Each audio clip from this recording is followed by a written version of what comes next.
सभी को नमस्कार। इस वीडियो में हम देखेंगे कि किस तरह से हम अलग-अलग सब मेन्यू आइटम्स के अंदर डॉक्यूमेंट्स अपलोड करेंगे। जैसे कि यह एडमिशन डिटेल्स हैं, तो एडमिशन डिटेल्स के अंदर आप देख सकते हैं कि यहाँ पर एक डॉक्यूमेंट ऑलरेडी अपलोडेड है। ऐसे ही अलग-अलग कैटेगरीज है और अलग-अलग कैटेगरीज में जैसे रिजल्ट एनालिसिस है, इसके अंदर भी देखिए आपको डॉक्यूमेंट्स अपलोड करने हैं। तो ये डॉक्यूमेंट्स आप किस तरह से अपलोड करेंगे? तो डॉक्यूमेंट्स जो अपलोड करने हैं अलग अलग हेडिंग्स के अंदर आपको अपलोड करने हैं। तो अलग अलग हेडिंग्स आपको सिलेक्ट करनी है डॉक्यूमेंट्स अपलोडिंग के लिए।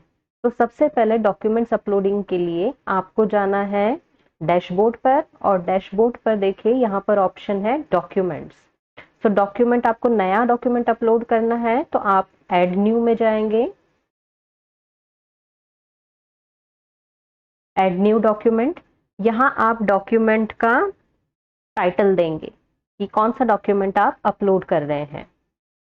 सपोज मैं डॉक्यूमेंट अपलोड कर रही हूँ class 1 RTE post shuffle list 2024-25।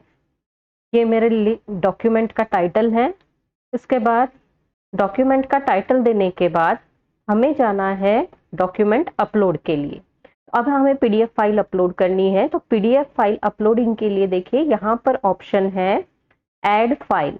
तो इसी ऐड फाइल ऑप्शन पर हमें क्लिक करना है ताकि हमारी जो पीडीएफ फाइल है वो अपलोड हो जाए। तो ऑलरेडी यहाँ पर देखिए फाइल अपलोडेड है क्लास 1 लॉटरी पोस्ट शफल। यदि यहाँ ऑलरेडी फाइल अपलोड नहीं है तो आप अपलोड्स फाइल्स में जाकर फाइल अपलोड कर सकते हैं। इसके बाद नीचे ड्रैग करेंगे तो यहाँ पर देखिए एक ऑप्शन है कंफर्म असेसिबिलिटी ऑफ डॉक्यूमेंट। इसे आप टिक करेंगे और फाइल को सिलेक्ट करेंगे। तो ये फाइल देखिए, ये फाइल का लिंक यहाँ पर पूरा कॉपी हो गया। So file is now attached under this header, under this label class 1 RT post shuffle list. File add करने के बाद यहाँ से आपको डेट भी सिलेक्ट करनी है। स्टार्टिंग डेट आपने जो बाय डिफॉल्ट डाली है वो हो गई, एंडिंग डेट भी आप डिसाइड करिए।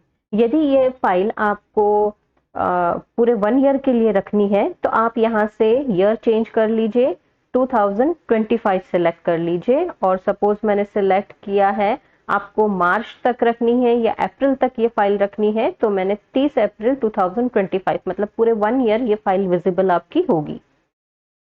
अब ये डॉक्यूमेंट जो हमने अपलोड किया है ये कौन सी कैटेगरी में अपलोड होना चाहिए? क्या ये डॉक्यूमेंट हमारा एडमिशंस के अंदर अपलोड होना चाहिए, या फिर मैंडेटरी पब्लिक डिस्क्लोजर के अंदर आना चाहिए, या रिजल्ट एनालिसिस में आना चाहिए, या फिर विद्यालय कमिटी में आना चाहिए?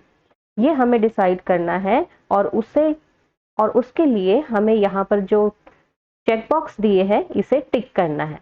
अब ये मेरी फाइल एडमिशन से रिलेटेड है तो एडमिशन कैटेगरी के अंदर हम टिक करेंगे। सो एडमिशन डिटेल्स के अंदर हम इसे टिक करेंगे, सिलेक्ट करेंगे और इसे पब्लिश करेंगे। अब इंग्लिश में हमने कर लिया है, अब हम करते हैं हिंदी में। अब आप देख सकते हैं यहाँ पर by default the first language selected is English. So यहाँ पर जो हमारा कंटेंट आ रहा है ये इंग्लिश में आ रहा है। अब हमें डाटा अपलोड करना है हिंदी में। तो यहाँ आप देखिए ये एक प्लस आइकन है, इस प्लस आइकन पर आप क्लिक करेंगे। तो जैसे ही मैंने प्लस आइकन पर क्लिक किया, यहाँ पर ऐड न्यू डॉक्यूमेंट के लिए, ऐड टाइटल के लिए कर्सर आ गया। यहाँ आप टाइटल डालेंगे, तो आपको सेम टाइटल डालना है। तो यहाँ से मैं ट्रांसलिटरेशन ओपन कर रही हूँ और ट्रांसलिटरेशन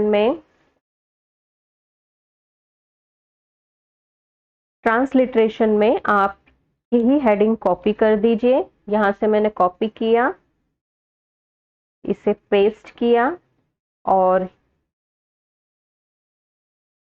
यही डॉक्यूमेंट का टाइटल मैं हिंदी में यहाँ कॉपी कर रही हूँ। टाइटल हमने कॉपी किया, डॉक्यूमेंट ऑलरेडी डला हुआ है, हमें इसे चेंज नहीं करना है। नीचे आप स्क्रॉल करके देखेंगे तो डेट भी एज इट इज देखिए 2025 जो हमने सिलेक्ट की थी वो आ गई है, तो इसे भी चेंज नहीं करना है। डॉक्यूमेंट कैटेगरी में आप देख सकते हैं ऑलरेडी प्रवेश विवरण पर टिक है, सिलेक्टेड है, तो ये भी हमें चेंज नहीं करना है। अब क्लिक करेंगे पब्लिश पर, डिलीट कैश करिए इसके बाद आप होम पेज पर जाइए, यहाँ से भी डिलीट कैश करिए। चेक करते हैं एडमिशन डिटेल्स के अंदर क्या ये हमारी फाइल विजिबल है। यस, देखिए ये फाइल हमारी अपलोडेड आ गई। तो क्लास 1 के लिए हमने एक लिस्ट अपलोड की है under the category admission details. तो इस तरह से आप कोई भी डॉक्यूमेंट अपलोड कर सकते हैं अलग अलग कैटेगरीज के अंदर। ऐसे ही आप डॉक्यूमेंट अपलोड कर सकते हैं रिजल्ट एनालिसिस के लिए। देखिए यहाँ पर भी डॉक्यूमेंट्स आपको अपलोड करने हैं, तो अलग अलग डॉक्यूमेंट्स को आप अलग अलग कैटेगरीज में इसी तरह से अपलोड कर सकते हैं। Thank you.